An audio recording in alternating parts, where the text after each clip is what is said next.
नमस्ते बाल दोस्तों। ज्ञानसागराच्या भेटीसाठी चला प्रवाही होऊया।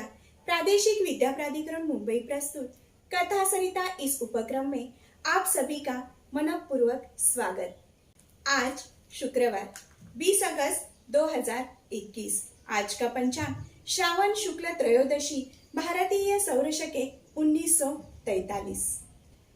आइए देखते हैं आज के दिन विशेष। 1944 भारत के पूर्व पंतप्रधान राजीव गांधी इनका आज जन्मदिन है। आज भारतीय अक्षय ऊर्जा दिन है। सन 2004 से भारत में हर साल 20 अगस्त को अक्षय ऊर्जा दिवस मनाया जाता है। तो चलो आज की कहानी सुनते हैं।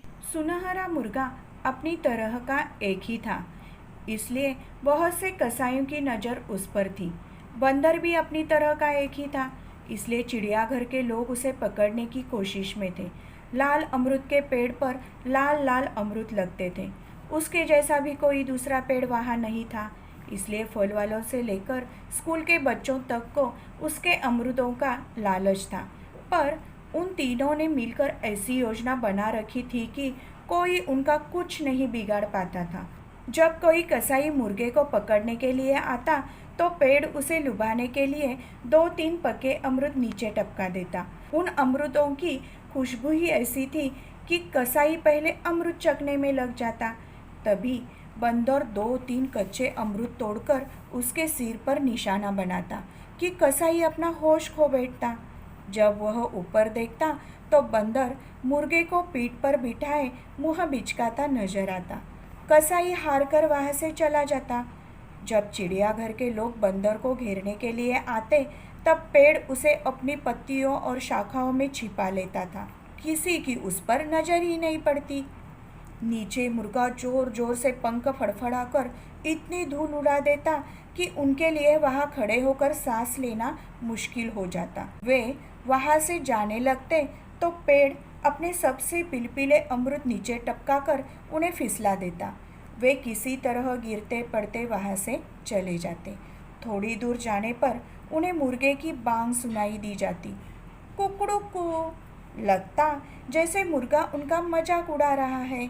इसी तरह जब फल वाले या स्कूल के बच्चे पेड़ से अमरूद तोड़ने के लिए आते तब पहले उनका सामना बंदर से होता। बंदर इस तरह उनके इर्द गिर्द चक्कर काटता और उन्हें डराता कि उनका पेड़ के नज़दीक जाने का हौसला ही न होता। अगर उन लोगों के पास अपना कोई खाने पीने का सामान होता तो उसे भी वह चट कर जाता। पेड़ के नज़दीक उन्हें मुर्गा बेजान सा तड़पता नजर आता। मुर्गे की चोंच एक अमरूद में होती, जैसे कि अमरूद खाकर ही उसकी यह हालत हुई हो। लोग बीमारी के डर से अमरूद तोड़ने का इरादा छोड़कर वहाँ से लौट पड़ते। इस तरह वे मजे में दिन काट रहे थे कि एक दिन घनघोर घटाएं घिर आई। पहले मूसलाधार वर्षा हुई, फिर बहुत से ओले गिरे। जब उन तीनों ने साथ मिलकर अपना अपना बचाव करने की योजना बनाई थी तब इस दिन की बात नहीं सोची थी। पेड़ अपनी जगह परेशान था। ओलों से उसके सब अमरूद नष्ट हुए जा रहे थे। बंदर का भी भीग भीग कर बुरा हाल था। ऊपर से ओलों की मार उसकी जान ले रही थी। वर्षा से भारी होकर मुर्गे के पंख ही नहीं खुल पा रहे थे। ऊपर से ओलों की झड़ी उस पर गोलियां दाग रही थी। ये दोनों छुटकू किसी काम के नहीं, पेड़ ने झल्ला कर कहा।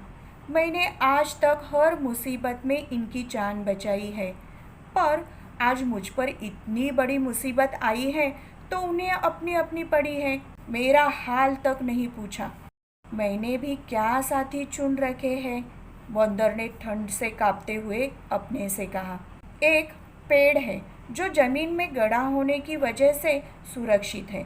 पक्षी उड़ सकता है तो उसे भी कोई खतरा नहीं। आज तक ये मुझसे अपनी रखवाली करते रहे। आज मुझ पर मुसीबत पड़ी है तो दोनों चुपचाप ताकते हुए मजा ले रहे हैं। बंदर का और पेड़ का तो हमेशा का साथ है। मुर्गे ने मन में कुड़बुड़ाना शुरू किया। मैं क्यों बेवकूफ़ बनकर इन दोनों के बीच फंसा हूँ। आज तक तो मैं इनकी हर मुसीबत को अपनी मुसीबत समझता आया हूँ, पर आज मेरी जान पर आ बनी है तब दोनों को जैसा मेरा पता ही नहीं। तीनों इतने नाराज थे कि आपस में उन्होंने बात तक नहीं की।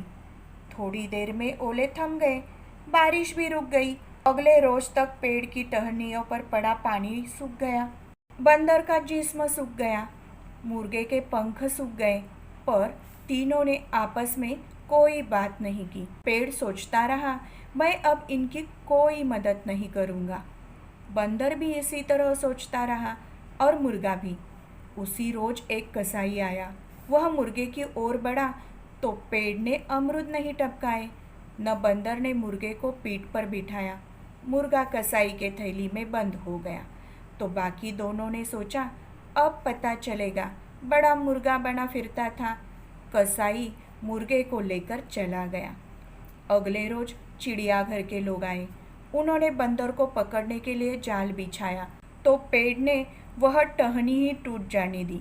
थोड़ी देर में बंदर जाल में था और चिड़ियाघर के लोग उसे घसीटते हुए लिए जा रहे थे। पेड़ ने उसकी यह हालत देखी तो मुस्कुराकर मन में सोचा, अब रात दिन पिंजरे में रहना पड़ेगा तो उसे होश आएंगे। बड़ा बंदर बना फिरता था। उससे अगले दिन बहुत से लोगों ने पेड़ को घेर लिया। पेड़ ने सहम कर देखा कि उनके पत्थरों और डंडों का कोई जवाब उसके पास नहीं था। तड़ तड़ तड़, थोड़ी ही देर में उसके सारे अमरूद झाड़ लिए गए। फिर किसी ने कहा कि पुराना पेड़ है, इसे काटकर इसकी लकड़ी जलाने के काम लानी चाहिए। एक आदमी के पास कुल्हाड़ी थी। बस उसी समय पेड़ की जड़ पर कुल्हाड़ी चलने लगी। थोड़ी देर में अमरूद टोकरियों में भरकर जा रहे थे और पेड़ की लकड़ियां लोगों के कंधे पर लदकर। एक गिलहरी वही रहती थी। उसने मुर्गे और बंदर के बाद पेड़ को इस हालत में जाते देखा तो लंबी उसास के साथ मन में कहा, जा रहा है यह भी लोगों का चूल्हा जलाने। बड़े दोस्त बने फिरते थे। दोस्तों, कैसी लगी आज की कहानी? जरूर बताइए अपनी राय कमेंट बॉक्स में।